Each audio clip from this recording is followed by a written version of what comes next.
आचार्य गुरु विद्यासागर जी महाराज की। जब बोलिए परम पूज्य मुनिश्री सर प्रणम्य सागर जी महाराज की।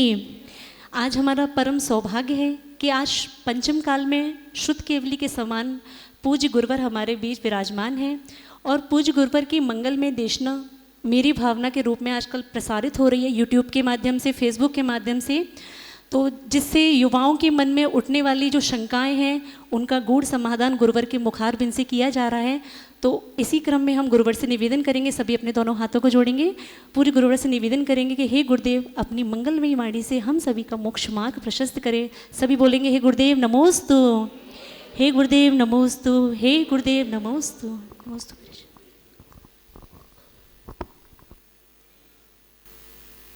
प्रत्येक शनिवार रविवार को मेरी भावना का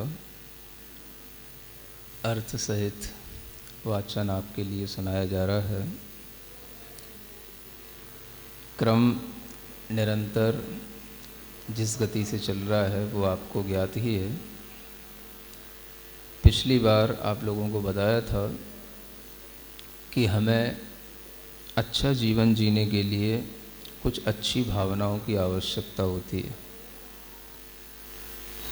कौन कौन सी वो भावनाएं हैं जिनके माध्यम से हम अपने भावों को अच्छा बना सकते हैं। जिन लोगों से हम मिलते हैं, जो लोग हमारे आसपास होते हैं, उनसे भी हम अच्छी भावनाओं का अपना प्रभाव उनके ऊपर दे सकते हैं। वो भावनाएं हमें बताई गई हैं और वो भावनाएं जैसा गणधरों के द्वारा, तीर्थंकरों के द्वारा बताया गया, वही ऋषियों मुनियों आचार्यों के द्वारा हम तक आया है।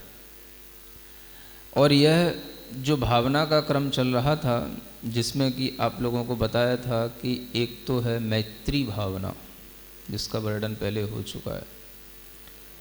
दूसरी होती है माध्यस्थ भावना, जिसका भी वर्णन पहले हो चुका है। और तीसरी थी करुणा भावना, जिसका भी वर्णन पहले हो चुका है। एक चौथी भावना बची थी, उसे आज यहाँ आपको बताना है। मेरी भावना का पाठ बहुत सारे लोग करते होंगे, लेकिन सभी को शायद ज्ञात न हो कि इसमें जिन 4 भावनाओं का वर्णन किया गया है, वो 4 भावनाएं आचार्यों ने अपने ग्रंथ में, सिद्धांत ग्रंथ में लिखी हुई हैं, ध्यान के ग्रंथों में लिखी हुई हैं। और ध्यान करने से पहले इस तरह की भावनाएं करना अति आवश्यक बताया गया, क्योंकि उसके बिना आपका मन कभी अच्छा हो नहीं सकता।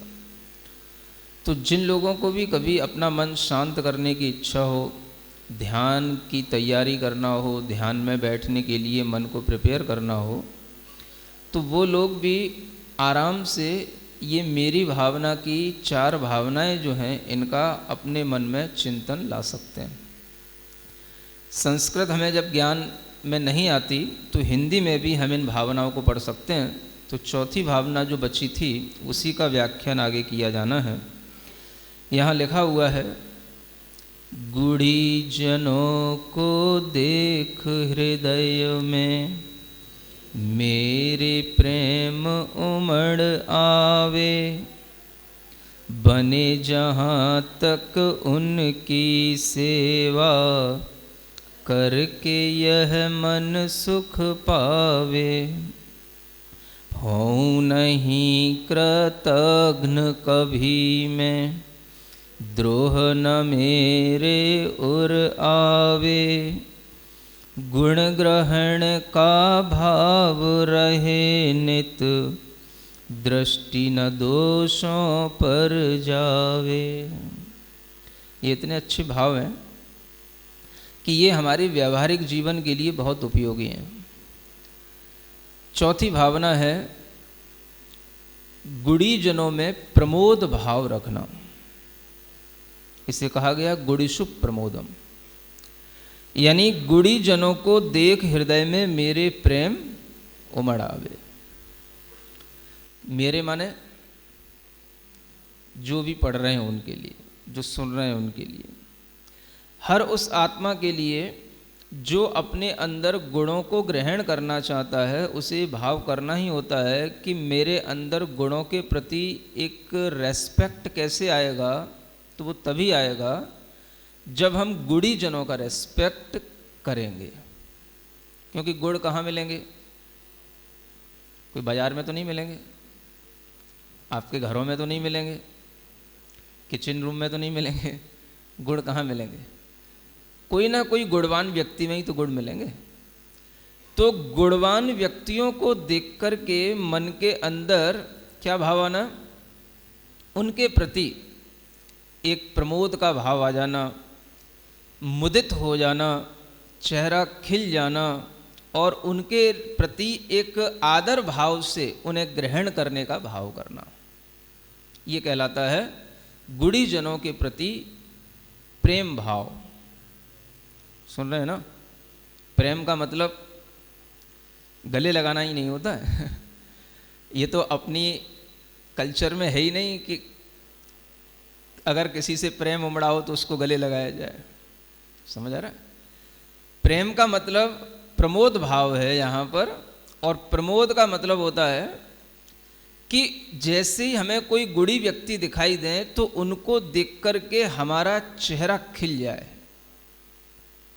भले ही हम परेशानी में हों, भले ही हमारे मन में कुछ भी चल रहा हो, भले ही हमारा मन किसी भी तरीके से किसी भी प्रकार की उलझनों में पड़ा हुआ हो, लेकिन आपके मन में ये भाव रहना चाहिए कि अगर हमें कभी गुणी व्यक्ति का दर्शन हो जाए तो हम उसको देख करके सब भूल जाएं और हमारे चेहरे पर अपने आप एक अच्छी सी प्यारी सी मुस्कुराहट आ जाए।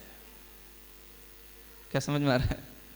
ऐसा हो पाता है कि अगर हम गुस्से में हैं तो हमारे सामने गुणवान व्यक्ति भी आ गए तो हम जैसा मुंह बनाए वैसे ही बनाए रहेंगे। अक्सर ऐसा भी तो होता है। आप कहोगे हमारा मूड ठीक नहीं है। बहुत से बच्चे ऐसे भी होते हैं जिनके मम्मी पापा कहते हैं चलो बेटा दर्शन करने के लिए चलना है। हमारा मूड नहीं है, तुमको तुम्हारा मूड है तुम चले जाओ, मेरा आज मूड ठीक नहीं है, मुझे नहीं जाना। समझ आ रहा?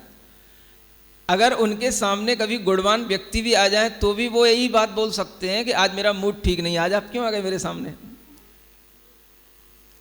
अगर कभी उनके घर में ऐसे गुणवान व्यक्ति पहुंच जाएं तो भी हो सकता है कि बच्चे अपने उसी भाव में रहें कि मेरा आज मूड ठीक नहीं है, आज आपको नहीं आना चाहिए था, आज सुबह सुबह मेरी घर में लड़ाई हुई, कलह हो गया, आज मेरा मूड ठीक नहीं था और उसी समय पर आपका आना हो गया। आप ये बात ध्यान में रखो कि कुछ निमित्त ऐसे होते हैं, कुछ चीज़ें ऐसी होती हैं, कुछ ऐसे कारण हमारे सामने होते हैं जिनके होने पर हमें सब कुछ भूल जाना चाहिए। ये अगर हमें सीखने को मिल गया, ये अगर हमारे दिमाग में एक प्रैक्टिस के रूप में आ गया तो ध्यान रखना आज की दुनिया में तरह तरह की परेशानियां हैं सामने। सुन रहे हो?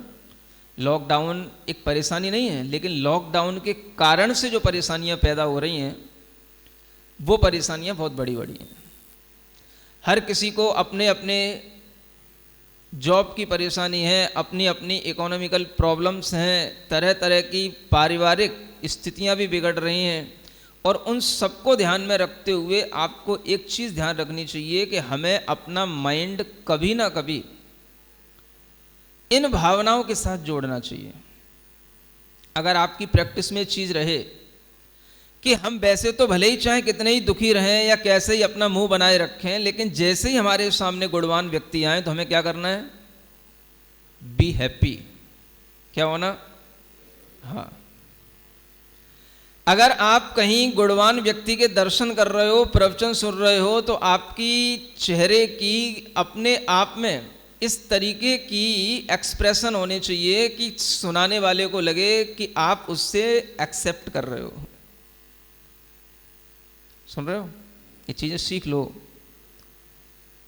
बहुत ही व्यवहारिक चीज़ें हैं, जरूरी हैं, और इसी से आपके अंदर कुछ आएगा। गुणी जनों को देख करके मन में प्रमोद उत्पन्न होएगा, प्रसन्नता उत्पन्न होगी, तो आपका चेहरे पर वो प्रसन्नता आए बिना रहेगी नहीं। ऐसा कैसे महाराज? हमारा चेहरा तो ऐसे ही रहता है लेकिन हम भीतर से प्रसन्न रहते हैं। That is not possible. समझ आ रहा है? अगर आपके हृदय में प्रसन्नता है तो आपके फेस पर वो आएगा। Face is the index of our heart. समझ आ रहा है? इसीलिए कहा जाता है कि हमारा चेहरा हमें बता देता है कि हम क्या सोच रहे हैं, हम क्या दुनिया में घूम रहे हैं, हम कहाँ हैं। अगर आप यहाँ बैठे हो तो आपका चेहरा, समझने वाला समझ लेता है कि आप सुन रहे हो लेकिन फिर भी आपका दिमाग कहीं दूसरी जगह पर है। जैसे कैसे पता पड़ेगा महाराज? आपका चेहरा बता देता है, आपकी आंखें बता देती हैं, आपके एक्सप्रेशन बता देते हैं। सुन रहे हो?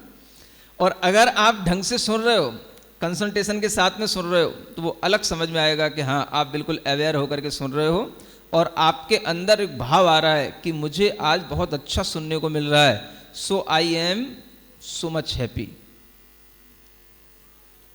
ये भाव कब आएगा? जब आप गुणीजनों के प्रति एक आदर का भाव अपने अंदर रखते होगे।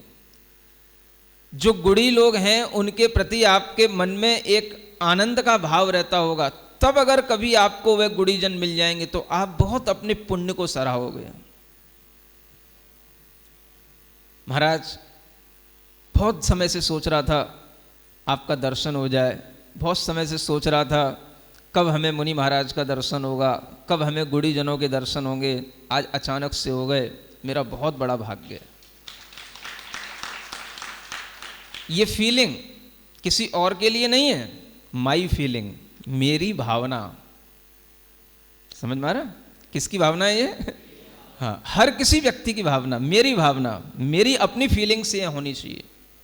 अगर इस तरीके की फीलिंग्स होने लग जाएंगी, आपका माइंड कभी भी अगर थोड़ा भी डिस्टर्ब होगा और आपके लिए इस तरीके का कोई संयोग बन जाएगा तो आप अपने लिए वो सारा का सारा दुख भूल जाओगे और आपका माइंड अपनी एक हैप्पीनेस की जो स्टेट होती है उसमें आ जाएगा। ये कितनी जरूरी चीज़ है आज के समय पर।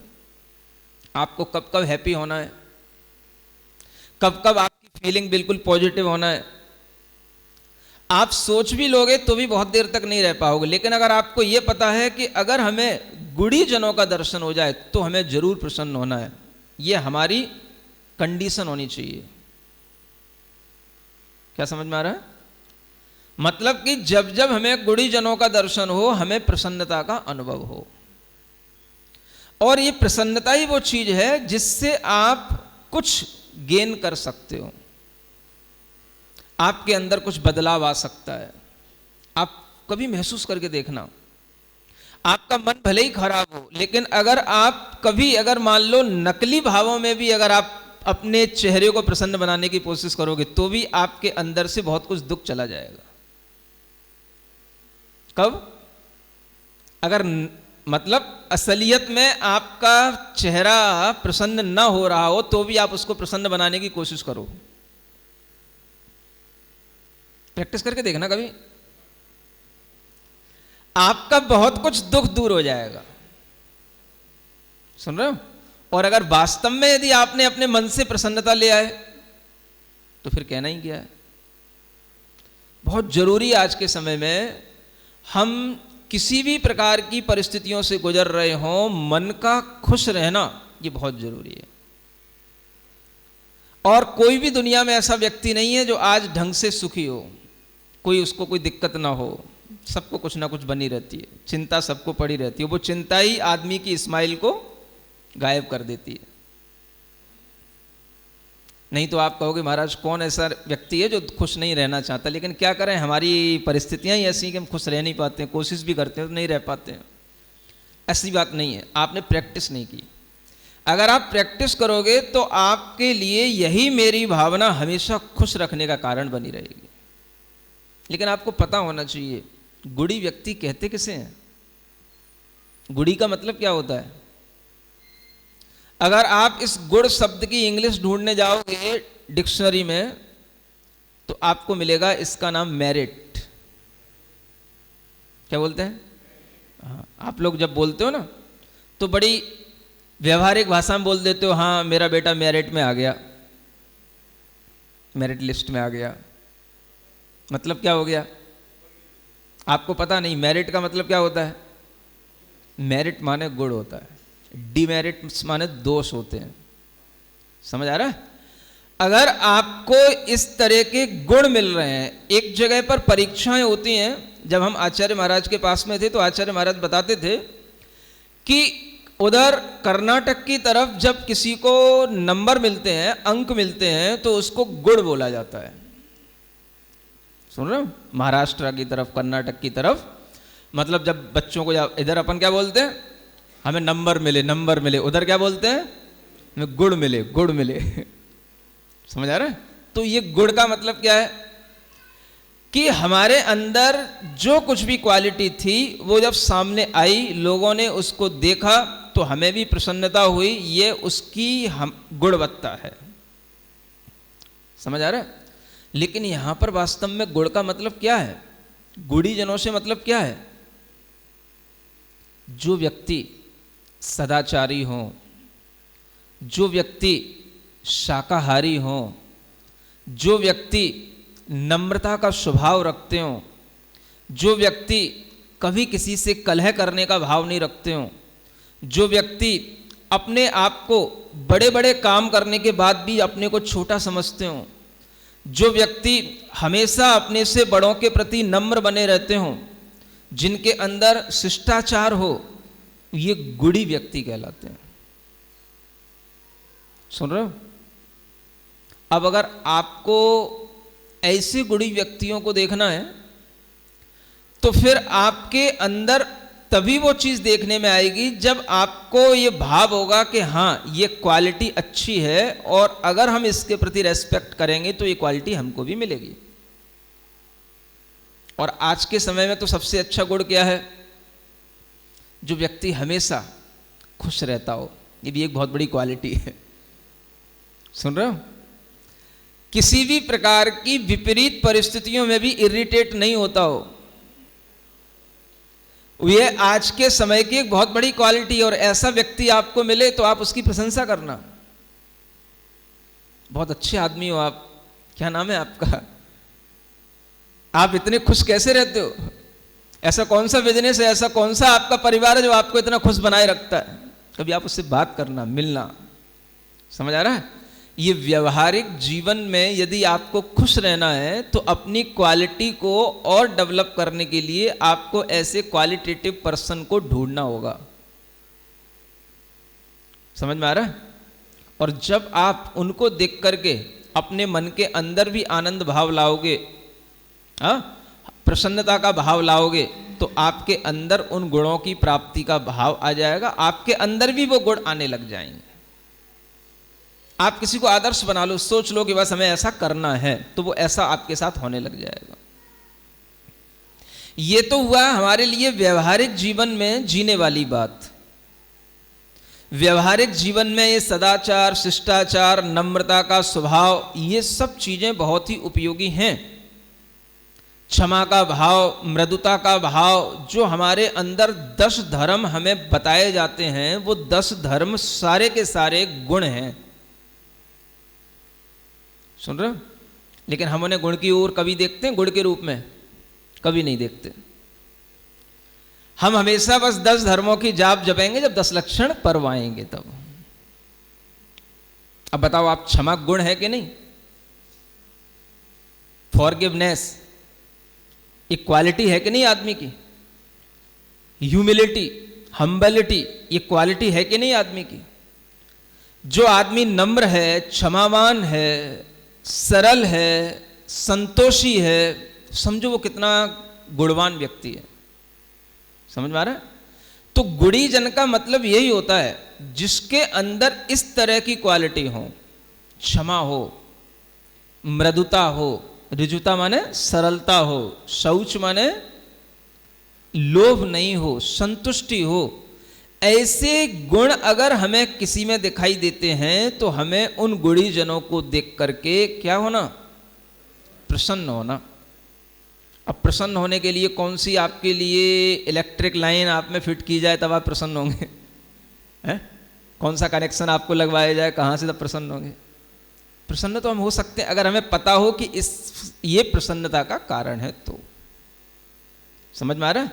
तो आप देखो कि यह प्रसन्नता अगर हमारे अंदर आने लगेगी तो हम अपने आप को भीतर से गुड़ी बनाने लग जाएंगे, हमारे अंदर भी गुण आने लग जाएंगे।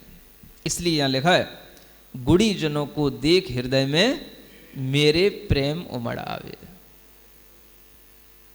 प्रेम कैसे उमड़ता जानते हो? कभी आपने गाय और गाय के बच्चे को खेलते हुए देखा है? नहीं देखा? गाय देखते नहीं आजकल, देखना कभी, है ना? केवल गाय ही नहीं, कोई भी बच्चा हो किसी भी पशु का, मनुष्य के बच्चों की बात नहीं कर रहा मैं, ये तो सब मोही होते हैं, है ना? कभी आप देखना, पशुओं के भी बच्चे होते हैं, चाहे भले ही वो सूकर का ही बच्चा क्यों ना हो, बिल्ली का ही बच्चा क्यों ना हो, आप देखना कभी उनको गौर से कि उसकी माँ अपने बच्चे को देख करके कैसे गोदी में लेती है और कैसे उसको अपने पास में बिठाती है, कैसे उसका शरीर चाटती है। समझ आ रहा है? और जैसे ही वो अपना बच्चा मान लो कहीं दूर चला गया हो, वो वहां से आवाज लगा रहा हो और उसकी माँ ने सुन लिया हो, माँ उसको दिख गई हो, तो देखना फिर वो बच्चा कैसे माँ के पास में आता है और माँ उसको कैसे बच्चे को लेकर के उसका प्रेम उमड़ता है। इसको बोलते हैं मेरे प्रेम उमड़ आवे, घुमड़ आवे। हाँ, ऐसा होता है कभी? हो सकता है आप कहोगे हमें तो ऐसे कभी गुड़ी व्यक्ति ही नहीं मिले तो हम प्रेम क्या उमड़ेगा। कहाँ मिलेंगे गुड़ी व्यक्ति आपको? कहाँ ढूंढने जाओगे गुड़ी व्यक्तियों को? कैसे समझोगे, कैसे ढूंढोगे? हाँ, ये 10 लक्षण धर्म को धारण करने वाले गुड़ी व्यक्ति सामान्य से गृहस्थ भी हो सकते हैं, कोई अविरत सम्यक दृष्टि भी हो सकते हैं, कोई भी व्रती भी हो सकते हैं, कोई महाव्रती भी हो सकते हैं, लेकिन महाव्रती तो नियम से होते ही हैं। समझ आ रहा है? अगर वास्तव में उनके अंदर महाव्रत है तो अगर हमें ऐसे गुण व्यक्तियों को देख करके हमारे अंदर प्रमोद का भाव आएगा तो हम भी उन्हीं के जैसे चरित्र को प्राप्त करने के लिए अपने मन में भाव बना लेते हैं। ये प्रेम उमड़ने का मतलब ऐसा होता है कि हमारे मन में अपने आप प्रसन्नता का भाव आ जाए। उनके प्रति कोई भी हमें कटुता नहीं रखना है। कटुता रखने के लिए दुनिया में बहुत सारे लोग हैं। उनके प्रति क्या रखना? प्रेम भाव, स्नेह भाव, उनके प्रति हमेशा आदर का भाव।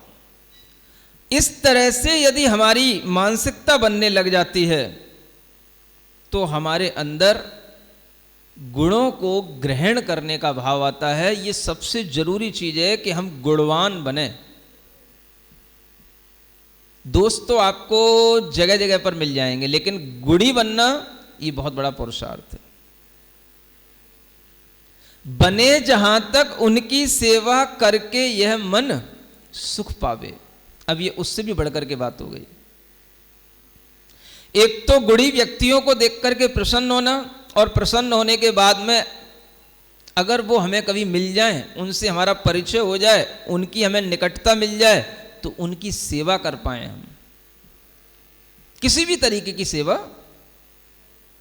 और उनकी सेवा से भले ही हमें पसीना आ रहा हो, लेकिन मन खुश होना चाहिए। पसीना तो शरीर की चीज है, निकलता रहेगा। नहीं समझ आ रहा है? शरीर है, गर्मी है तो पसीना तो आएगा ही, और कोई भी सेवा करोगे तो पसीना भी आ सकता है। कोई दिक्कत नहीं, पसीना तो रोजाना ही निकलता है। क्या बात हो गई, एक गिलास पानी और फिर पी लेंगे बाद में जाके। पसीने में क्या हो रहा है? कोई अमृत तो निकल नहीं रहा है।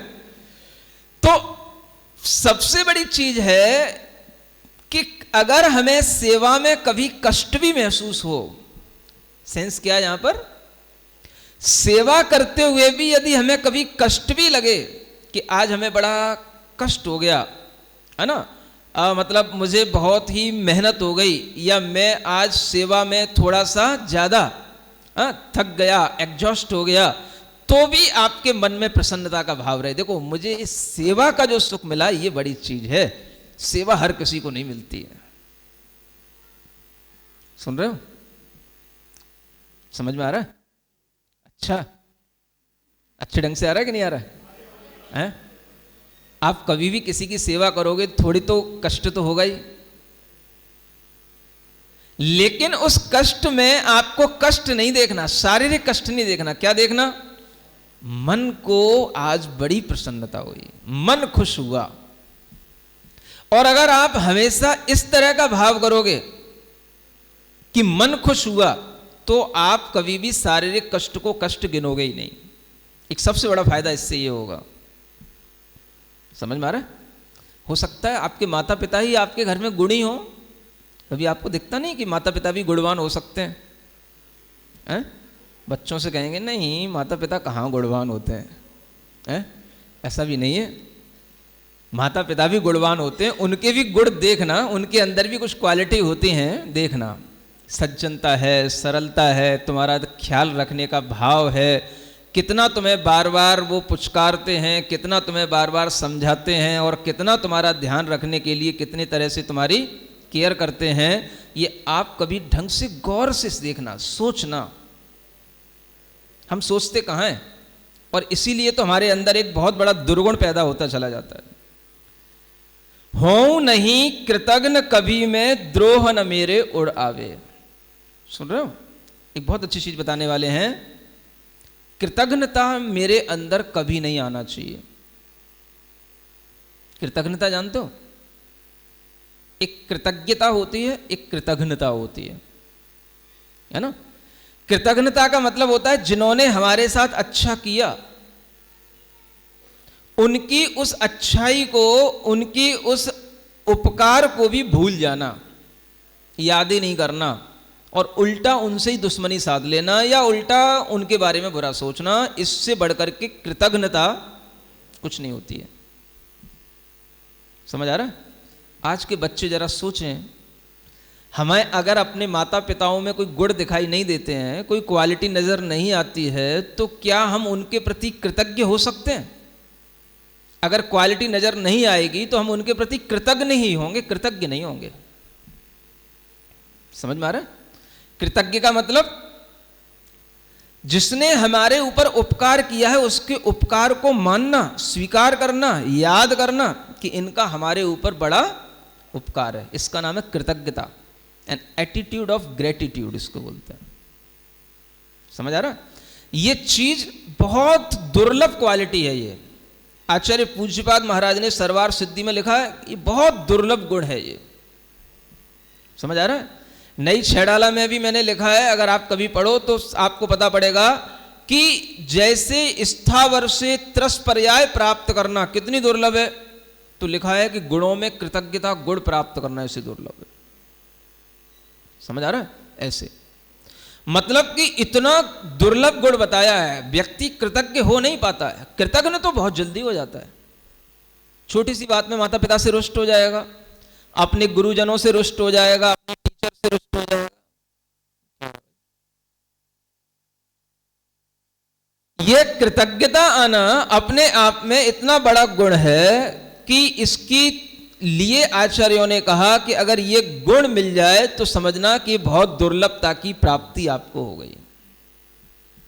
और यही तो वजह होती है, आज के बच्चे माता पिता को कुछ गिनते कहाँ हैं। जब छोटे रहते हैं कितनी माता पिता उनकी केयर करते हैं, कितनी उनकी सेवा करते हैं, और कितना उन्हें छोटे से बड़ा बनाने के लिए कितना परिश्रम करते हैं। दिन दिन भर उन्हें हाथ में लिए डोलते रहते हैं, खेलते रहते हैं। समझ आ रहा है? दादा अलग खेलेंगे, पापा अलग जब आ जाएंगे तो वो अलग खेलेंगे, बेटा बेटा बेटा, दिन दिन भर घर में जितने भी होंगे चाची चाचा मम्मी मामा सब, अगर कोई छोटा बच्चा है सब खेलते रहेंगे उससे, सब खिलाते रहेंगे उसको। देखते नहीं हो कभी? कभी ऐसा नहीं लगता? देखो कैसे सब लोग एक बच्चे के पीछे बिल्कुल हैं, अपना कितना टाइम इसमें कंज्यूम करते रहते हैं एक बच्चे के पीछे लोग। और वही बच्चा जब बड़ा हो जाता है, और बड़ा होने के बाद में अपने ही माता पिता को कुछ नहीं समझता, अपने ही परिजनों को कुछ नहीं समझता, उन्हीं का अपमान करता है, बात नहीं मानता है, तो ये सब क्या है? क्या है? कृतज्ञता है, कृतज्ञता है?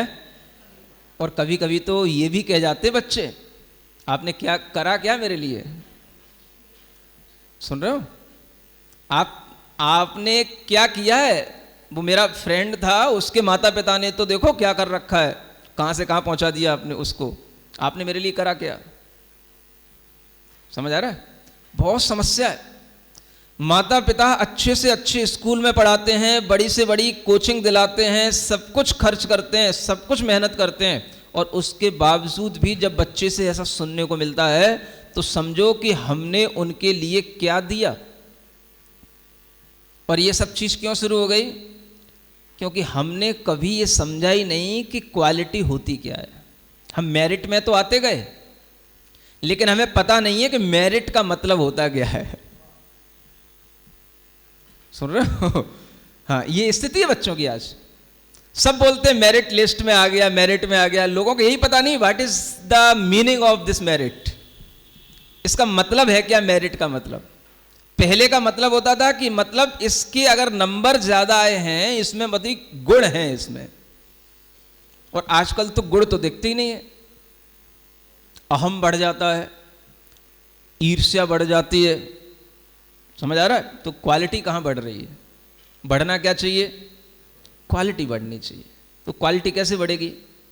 जब आप गुणीजनों के प्रति अपने कृतज्ञता को अभिव्यक्त करोगे तो भी आप अपने लिए गुणी होते चले जाओगे, तब कहलाएगा वास्तव में आपकी मेरिट्स बढ़ रही है। इसलिए यह बहुत अच्छी पंक्ति है, हो नहीं कृतघ्न कभी में, द्रोह न मेरे उबाय। द्रोह जानते हो? प्रतिशोध जिसको बोलते हैं।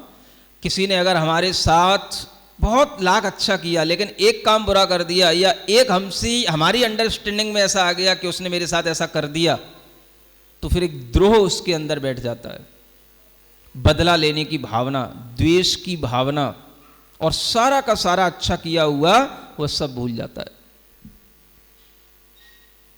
अगर हर व्यक्ति अपने अंदर यह क्वालिटी डेवलप करे कि मुझे किसी से कभी द्रोह नहीं करना, अगर किसी ने मेरे साथ में कभी कुछ बुरा मान लो हो भी गया या कर भी दिया, तो भी मुझे यह ध्यान में रखना कि इसने इससे पहले कितना अच्छा किया है। ये हो सकता है? हो सकता है?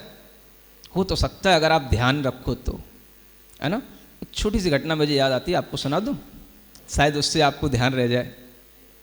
एक बार एक राजा अपने मंत्रियों के साथ में जंगल घूमने के लिए गया था। वन विहार करने के लिए जाते हैं राजा लोग, और घूमते घूमते उसे कुछ मिला नहीं, भूख लगने लगी। एक वृक्ष के पास पहुंचे, आम का वृक्ष था। सुन रहे हो? राजा ने कहा कि देखो बहुत देर बाद अपने को कुछ खाने को मिला है। तो मंत्री ने कहा, हाँ राजन, बड़ा अच्छा अवसर आया है कि मुझे ये वृक्ष दिखाई दे गया, चलो आपके लिए हम फल तोड़ते हैं और आपको हम फल देते हैं। राजा की सेवा करना है ना। सुन रहे हो? तो उसने क्या किया, मंत्री ने फल तोड़ा और राजा को दे दिया। राजा ने उसका एक पीस खाया। मंत्री ने पूछा, राजन कैसा है? राजा कहता है, बहुत अच्छा है, बहुत अच्छा है, बहुत अच्छा है। बहुत अच्छा है तो थोड़ा मुझे भी दे दो। तो उसने उस फल का बचा हुआ हिस्सा ले लिया, और उसने, राजा मना करता रहा, नहीं नहीं ये तो अच्छा है, ये तो मैं ही खाऊंगा। मंत्री ने फिर भी उससे ले लिया कि नहीं नहीं हमको भी भूख लगी है। तो उसने उससे ले लिया, और उसने उस फल का जो थोड़ा सा हिस्सा था राजा ने उसको दे दिया, और उसने उसको खाया। तो वो तो बहुत कड़वा था। क्या था? अब वो मंत्री कहता, राजन ये क्या बात हुई? मैंने आपको फल दिया, ये फल कड़वा है, और आप ऐसा मिष्ट फल की तरह इसको खाए जा रहे हो, और आपसे पूछा तो आप कहते हो नहीं फल अच्छा है। तो जानते हो राजा क्या बोलता है? राजा कहता है, मंत्री तुम रोजाना हमारी सेवा करते हो, तुम रोजाना हमको अच्छे अच्छे फल ला करके देते हो, और जब रोजाना हम अच्छे अच्छे फल खाते हैं, अगर आज तुमने कोई फल दे दिया और अगर वो थोड़ा सा कड़वा निकल भी गया तो ये हमारा ही शिष्टाचार नहीं है कि हम उसको फेंक दें या हम तुमसे कहें तुमने कैसा कड़वा फल दे दिया, वो भी मेरे लिए मीठा ही था। समझ आ रहा है? इनको बोलते हैं गुड़ी व्यक्ति। अगर ऐसा आपके मन में आने लगेगा ना, तभी आप जीवन में अच्छे ढंग से जी पाओगे। चाहे आप किसी कंपनी में जॉब कर रहे हो, चाहे अपने घर में रह रहे हो, ये गुण सबके लिए आवश्यक है। मेरिट में आने से कुछ नहीं होता। बड़े बड़े आईएएस भी जो है सुसाइड करते हैं। क्यों करते हैं? जब उनके अंदर ये मेरिट्स नहीं होती हैं। समझ आ रहा है? मेरिट लिस्ट में आ जाना अलग बात है, और ये अपने आत्मा में, ये मन के अंदर ये क्वालिटी आना, ये अलग बात है। ये मेरी भावना पढ़ने से ही आएगा, ये आपको इस तरह की मन में प्रैक्टिस करने से ही आएगा। और एक बार जब आप इस तरह की चीजें सुनेंगे, प्रैक्टिस करेंगे, तब आपको लगेगा कि इसमें कितना सुकून है, ये कितनी अच्छी चीजें हैं। हमें हमेशा एक कृतज्ञता का भाव अपने अंदर रखना चाहिए। द्रोह तो हमें किसी से करना ही नहीं। वैर भाव करने का मतलब है अपना संसार, अपना जन्म जन्म किसी के साथ में जोड़ना और खराब करना। किसी ने हमारी कितनी भी जमीन हड़प ली हो, किसी ने हमको घर से बाहर निकाल दिया हो, ऐसा भी होता है। माता पिता कई बार बच्चों को घर से बाहर भी निकाल देते हैं। चलो, हम हमेशा माता पिता का सपोर्ट ही नहीं कर रहा हूं, माता पिता सब अच्छे ही होते हैं। समझ आ रहा ना? मैं उन माता पिताओं की बात कर रहा हूं जो बच्चों पर कई बार अत्याचार भी करते हैं। ऐसे भी होते हैं, दुनिया में सब तरीके के लोग हैं।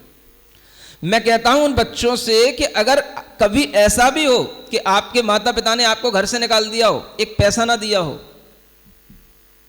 बंटवारे में आपको कुछ ना मिला हो, तो भी आप अपने माता पिता के प्रति कृतज्ञ रहें।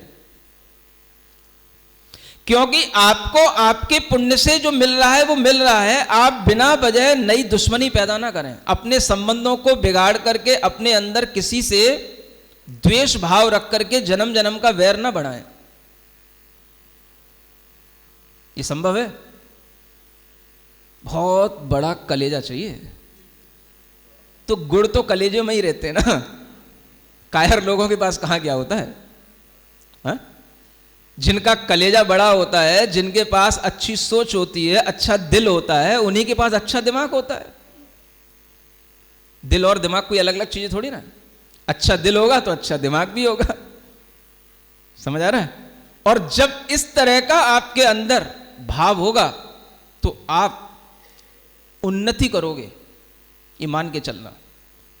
भले ही आपके साथ में किसी ने कितना ही अन्याय किया हो, कुछ न दिया हो, लेकिन फिर भी आपकी क्वालिटी से आपके लिए इतना पुण्य मिलेगा कि आप जो कुछ भी करोगे वो आपके लिए फलता चला जाएगा, आपको सक्सेस मिलेगी। ये हम भूल जाते हैं, हम लड़ने लग जाते हैं छोटी छोटी बातों पर। ऐसे ऐसे आज केस होते हैं कि अपने माता पिता को ही लोग मृत्यु के गाल में पहुंचा देते हैं और अपने माता पिता का ही मर्डर कर देते हैं। समझ आ रहा है? आज कैसे कैसे लोग हो रहे हैं कि माता पिता भी ऐसे हो रहे हैं। पहले पिता बच्चे का मर्डर कर रहा है, फिर वाइफ का मर्डर कर रहा है, फिर अपना भी सुसाइड कर रहा है। नहीं हो रहा? सब कुछ हो रहा है ना? सब देख रहे हो ना? और सब पढ़े लिखे लोगों के साथ भी हो रहा है। अनपढ़ व्यक्ति को इतना दुख नहीं होता है। पढ़े लिखे व्यक्ति की जो रेपुटेशन बन जाती है ना, उसके कारण से वो इतनी प्रॉब्लम उसको मेंटली होने लग जाती है कि वो ढंग से जी नहीं पाता है। तो एक तरफ तो हम पढ़ लिख रहे हैं और एक तरफ हमारे अंदर इन चीज़ों का अभाव है। इसलिए हमें क्या होता है कि हम कभी भी सही ढंग से जीना सीख नहीं पाते हैं। अगर हमें अच्छे ढंग से जीना सीखना है तो हमें लाइनें याद रखना है। द्रोह न मेरे और आवे, गुण ग्रहण का भाव रहे नित, दृष्टि न दोषों पर जावे। गुण ग्रहण का भाव रखो। भूल गए क्या सब? कैसे गुरु ने तुमको पढ़ाया था, कैसे माता पिता ने तुम्हारे हाथ पकड़ पकड़ के तुमको जो है बड़ा बनाया था, कैसे तुम्हारी जो है शरीर की सेवा की थी, कैसे जब तुम जो है रोते थे शरीर में ही गंदगी कर देते थे तो माता माँ जो है कैसे तुमको उठाती थी, अपने हाथ से तुम्हारी गंदगी साफ करती थी, सब भूल गए, कुछ याद नहीं रहता। आज छोटी सी बात पर माता पिता दुश्मन बन जाते हैं। हम बहुत जल्दी कह देते हैं तुम अपना काम किया करो, मुझे मेरा काम करने दिया करो, मेरी लाइफ अलग है, तुम्हारी लाइफ अलग है, मेरी लाइफ में तुम बाधा मत बनो। आज हर कोई अपने अपने ढंग से जीता है, तुम अपने ढंग से जियो, मुझे सब मालूम, मुझे क्या करना है, मुझे ज़्यादा मत सिखाया करो। मैं कोई छोटा बच्चा नहीं हूँ जो हर समय कुछ ना कुछ बताते रहते हो, मुझे मालूम है, एडल्ट हो चुका हूँ, अपना डिसीजन लेना मुझे आता है। नहीं बोलते? इससे भी ज़्यादा बोलते होगे। अगर ये बातें माता पिता को सुनने में आती हैं तो समझो कि उनके हृदय पर कितना बड़ा आघात होता है। समझ में आ रहा है? कितना बड़ा आघात होगा है उनके हृदय पर। और अगर ये हमारे माध्यम से हुआ तो समझना कि हमने उनके प्रति कोई भी कृतज्ञता का भाव रखा ही नहीं, गुणों के ग्रहण का भाव रखा ही नहीं। हमारी दृष्टि कहां जा रही है? दोषों पर जा रही है।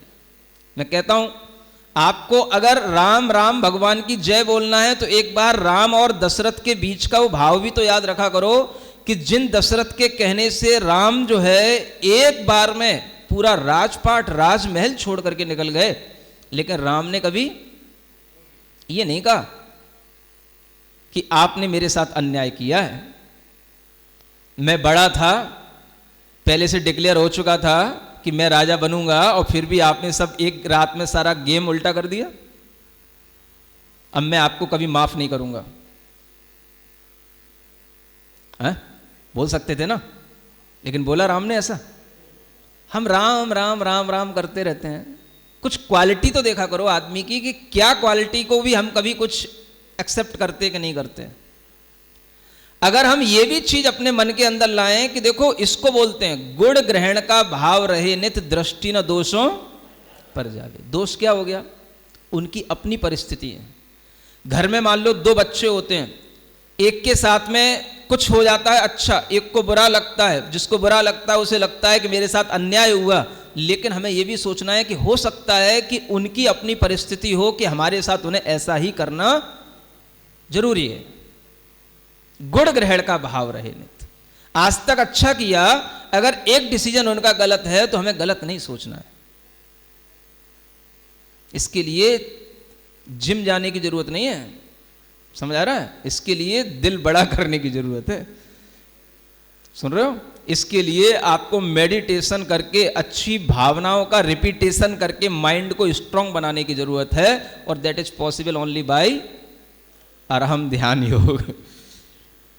समझ आ रहा है? हाँ, जिम जाने से क्या होगा? बॉडी अगर स्ट्रांग हो भी गई, माइंड स्ट्रांग नहीं है तो क्या करोगे तुम? आज के समय में जिम की इतनी जरूरत नहीं है जितनी जरूरत है हमें मेंटली स्ट्रांग होने की। अगर हमारे साथ इस तरह का कुछ हो भी तो भी हमें दूसरों के गुण ही देखने में आए, दोष देखने में न आए।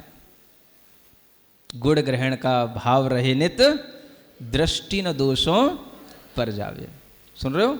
अब जितना आपने सुना है ना, एक बार आंख बंद करके हमारे सामने इसी को मेडिटेशन के रूप में हम इसको करेंगे। कैसे करेंगे? सीधे बैठेंगे ज्ञान मुद्रा में, है ना? ओम अरम नमः का 3 बार स्मरण करेंगे उच्चारण के साथ में।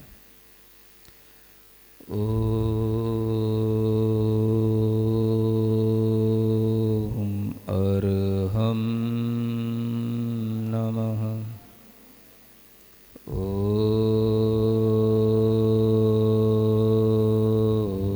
अरहम नमः। ओम अरहम नमः। गहरी लंबी श्वास लें, अपने मन को बिल्कुल निश्चिंत बनाएं।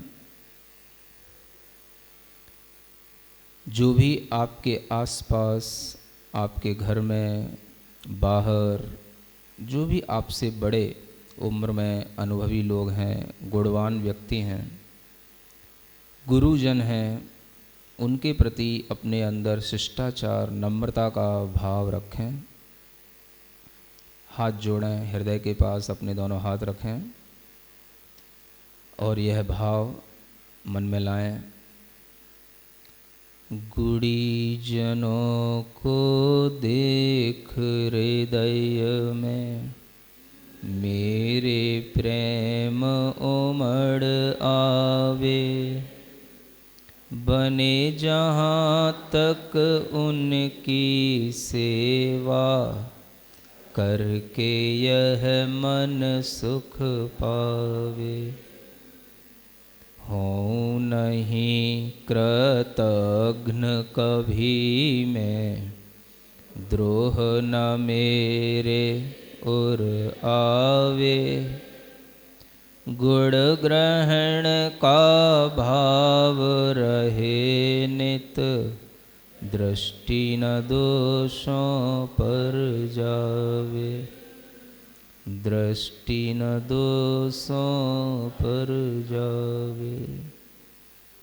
मेरे साथ बोलेंगे, मैं अपने से बड़ों का उपकार सदैव स्मरण मैं रखूँगा। मैं अपने से बड़ों के दोषों की तरफ दृष्टि नहीं रखूँगा। जिन्होंने मेरे ऊपर जन्म से उपकार किए हैं, उनके प्रति मैं हृदय से कृतज्ञ हूँ। मैं उनका उपकार मानता हूँ, स्वीकार करता हूँ। अपनी दोनों हथेलियाँ घिसकर आँखों पर रखें। ओम अरहम परम शांति, परम शांति, परम शांति। हो गया? हेलो,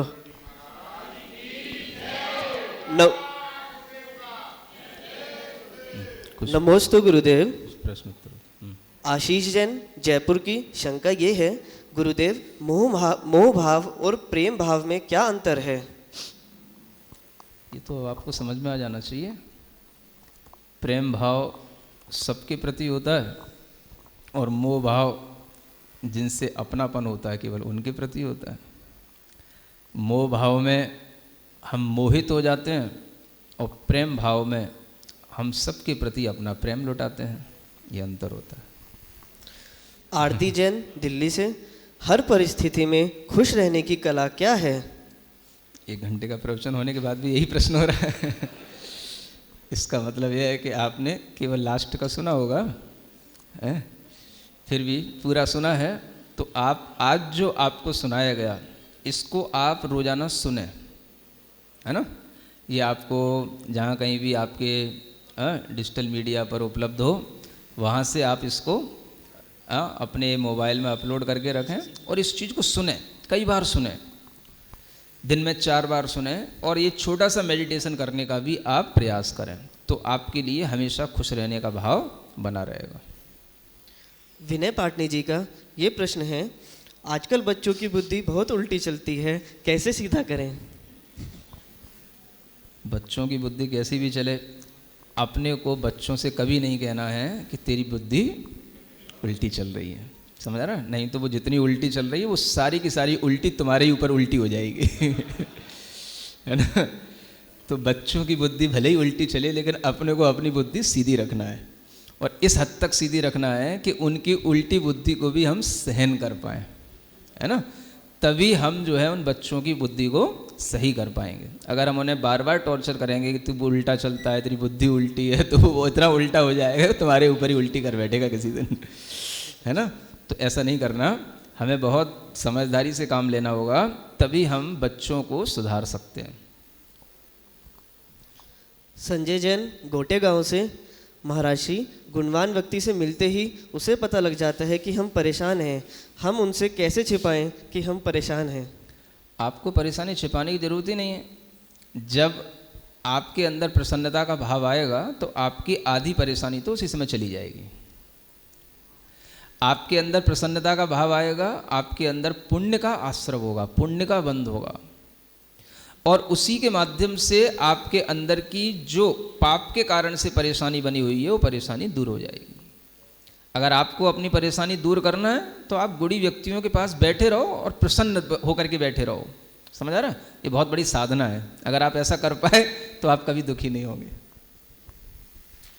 कमल नैनी जी दिल्ली से, हे गुरुदेव, वर्तमान में लोग किसी की प्रशंसा करने से कतराते हैं। ऐसे में कोई हमारे अच्छे कार्य की प्रशंसा ना करे तो हमें अच्छा नहीं लगता। ऐसे में क्या भाव रखने चाहिए?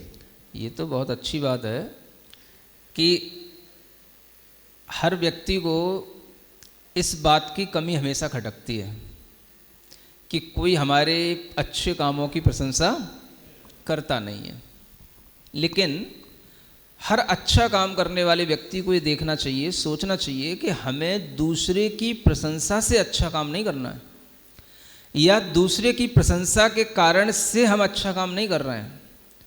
हम अच्छा काम करेंगे तो हो सकता है कि जो प्रशंसा अभी हम छोटी सी प्रशंसा पाने के लिए अच्छा काम किए हैं, या उस प्रशंसा से हमारे लिए अभी छोटी सी प्रशंसा होती, अगर हम अपने अंदर थोड़ा सा साहस बना करके रखें और ये सोचें कि प्रशंसा दूसरे के आश्रित है और अच्छा काम करना हमारे आश्रित है, हमारा अपना कर्तव्य अच्छा काम करना। जब हम अच्छा काम कर रहे हैं तो हमें प्रशंसा स्वयं में खुद को खुद से मिल रही है, हम खुद प्रसन्न हो रहे हैं। और जब हम ऐसी हैबिट अपने अंदर डाल लेंगे कि जब हम प्रसन्न हो रहे हैं तो हमें दूसरे की प्रसन्नता से, कोई प्रशंसा से कोई हमें प्रयोजन नहीं है, तो आप बड़े बड़े अच्छे काम कर पाओगे। ये प्रशंसा बहुत घातक हो जाती है जो आप सोचते हो कि हमें प्रशंसा नहीं मिल रही। इसका मतलब यह है कि आपने कोई अच्छा काम किया, आप उसी में ही संतुष्ट हो गए कि हमने बहुत अच्छा कर लिया। उस लेवल का तो करो। आप एक व्यक्ति से सोच रहे हो अच्छा प्रशंसा सुनने की, अरे दुनिया आपकी प्रशंसा करेगी, और जिससे सोच रहे हो वो ना करेगा, दुनिया के दूसरे लोग करेंगे, और जब वो लोग करते हुए दिखेंगे तब वो करेगा, जिससे आप एक्सपेक्टेशन अपनी रखते हो कि भाई इससे मुझे प्रशंसा मिलनी चाहिए। समझ आ रहा है? तो कई बार ऐसा होता है कि आप हर किसी से ये एक्सपेक्टेशन मत रखो कि हमें इससे प्रशंसा मिलना चाहिए, है ना। हो सकता है वो जानबूझ के आपकी प्रशंसा ना कर रहा हो, और करेगा भी नहीं, लेकिन आप ये भाव रखो कि हमें अच्छे काम को उस हद तक करना है जब तक कि ये प्रशंसा मेरी ना करने लग जाए। तो आप अपने अच्छे काम का लक्ष्य बढ़ाते जाओ, प्रशंसा अपने आप होती जाए। दीपशिखा सिंगला जी जींद हरियाणा से, महाराज श्री, इस समय आपको सुनकर बहुत बहुत खुश हूँ। अब ऐसा क्या करूँ कि यह खुशी जीवन पर्यंत बनी रहे? जीवन पर्यंत? बहुत बड़ा इंश्योरेंस करवा रहे हो। कोई बात नहीं, आपके लिए कोई भी चीज़ अच्छी लगे आप उसको अपने पास में रखने के लिए, आपके पास में मोबाइल वगैरह है, और अपनी अच्छी चीज़ों की एक लिस्ट बनाओ, हमें क्या क्या अच्छा लगता है, किन किन चीज़ों से खुशी मिलती है ना। केवल एक ये प्रवचन ही नहीं है, और भी चीज़ें जिनसे आपको खुशी मिलती हो, उन चीज़ों को अपने मोबाइल में सबसे प्रायोरिटी में उनको अपने मोबाइल में फीड करके रखो। समझ आ रहा है? जब भी कभी आपको दुख हो, परेशानी हो, आप चेक करो कि अब हमको किससे खुशी मिलेगी। अगर आपको वास्तव में सुन करके खुशी मिली है तो दुख के समय पर भी आपको इससे खुशी मिलनी चाहिए, तो ये वास्तव की खुशी होगी। उस समय पर अगर ये प्रवचन आपके काम में आ गया तो समझ लेना कि यह आपके संस्कार में पड़ गया। अब कभी भी आपके लिए दुख होगा तो आपको एक टॉनिक मिल गया है कि जब भी हमें परेशानी हो, दुख हो, हमको यही सुनना है, यही करना है, और ऐसा आप जीवन पर्यंत तक करेंगे तो आप जीवन पर्यंत तक खुश रहेंगे। ममता जैन जी की यह शंका है कि ओम और अरहम में क्या अंतर है? बता चुका हूँ, ओम भी बीजाक्षर है, अरहम भी बीजाक्षर है। ओम को शक्ति का प्रतीक माना जाता है और अरहम को पवित्रता का प्रतीक माना जाता है ना, शुद्धता का प्रतीक माना जाता है। ओम से शक्ति मिलती है और अरहम से हमारे अंदर शुद्धता आती है ना। ओम एक पावर है और अरहम प्योरिटी है। और जब ये दोनों चीज़ें मिक्सअप होती हैं तब हमारे अंदर पीस जनरेट होती है। ये ओम अरहम नमः का फंडा है। गौतम जैन जी इंदौर से, कॉन्फिडेंस की कमी कैसे पूरी करें? बस आप गुड़ीजनों को देख करके प्रसन्न हो, आपका कॉन्फिडेंस बढ़ता रहेगा। जो मैत्री आदि 4 भावनाएं बताई हैं, इन 4 भावनाओं में अपना समय 2-2 मिनट का भी अगर आप निकालोगे तो भी आपके अंदर का कॉन्फिडेंस लेवल बना रहेगा। ये भावनाएं हैं जो हमारे कॉन्फिडेंस को बनाए रख सकती हैं, है ना। क्योंकि जैसे ही हमारे भावों में नेगेटिविटी आती है, भाव गिरते हैं, हमारे अंदर कॉन्फिडेंस भी लो हो जाता है।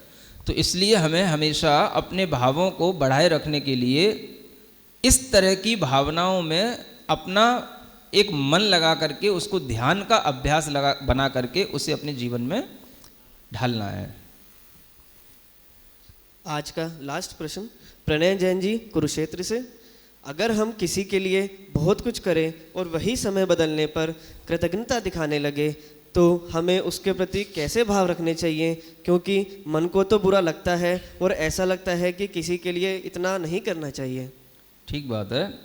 ये भी सोचना चाहिए कि आज जो हमने किसी के साथ अच्छा किया है, हो सकता है कि इतना तो हमारे लिए अच्छा करने पर उसका पुराना कर्ज चुका हो, है ना। लेकिन पिछले जन्मों में हमने उससे भी ज़्यादा बुरा किया होगा, जो आज हमें इतना अच्छा करने के बावजूद भी वो हमारे लिए अच्छा नहीं कर रहा है। ये सोचना चाहिए, क्योंकि हम एक जन्म के ही अच्छे नहीं हैं, अनंत जन्मों के हम बिगड़े हुए लोग हैं। समझ आ रहा है ना। आज हम एक जन्म में थोड़ा सा अच्छा बन करके ज़्यादा अच्छे की कल्पना करेंगे तो हम इसीलिए परेशान होंगे, है ना। तो हमें ये सोचना चाहिए कि अगर हमने थोड़ा किसी के साथ अच्छा कर भी दिया है तो हो सकता है कि ये उसके अभी कर्ज को ही पूरा नहीं कर पा रहा है जो पहले मैंने बहुत बुरा कर रखा है ना। तो इसलिए एक जन्म को ध्यान ना दे करके अपने पास्ट टाइम को ध्यान देंगे तो आपके लिए इस तरह से संतुष्टि मिलेगी। महाराज जी एक प्रश्न और, रेणु जैन नेहटोर से कहती हैं कि कहाँ से? नेहटोर, हाँ बिजनौर के पास नेटोर, हाँ। उनका प्रश्न है कि श्री पारस कुमार जी ने मरते हुए नाग युगल को नमोकार मंत्र सुनाया, परंतु कहीं पढ़ा था कि तीर्थंकर जीवों को कल्याण की भावना से उपदेश देते हुए ना कि नमोकार मंत्र सुनाते हैं। मेरा कर्मबंध अनुरोध है कि मेरी शंका का समाधान करें। ना कि नमोकार मंत्र सुनाते हैं, यूँ ना। कोई बात नहीं, उन्होंने जो भी सुनाया इतना अच्छा सुनाया कि उनके भाव सुधर गए। समझ आ रहा है? उनके भाव बदल गए।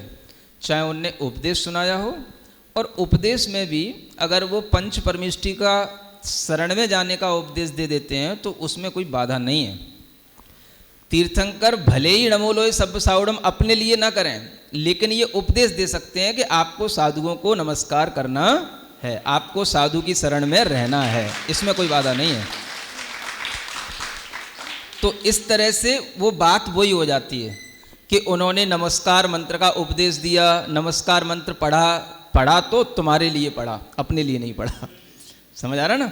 तो इसलिए वही उपदेश है और वही नमोकार मंत्र है। उन दोनों चीज़ों को हम ढंग से समझें तो कोई अंतर नहीं है। आज का सेशन यहीं समाप्त होता है। आशा करते हैं कि इसी तरह निरंतर आप हमारे साथ जुड़े रहेंगे और ज़्यादा से ज़्यादा लोगों को प्रेरित करेंगे कि वो भी इस अरहम गुरुकुलम के माध्यम से महाराज श्री के मुख से मंगलवाणी का लाभ प्राप्त कर सके। जय जिनेन्द्र। नमोस्तु गुरुवर, नमोस्तु गुरुवर, नमोस्तु गुरुवर। बोलो श्री मनुमिश्र प्रणम्य सागर जी महाराज की।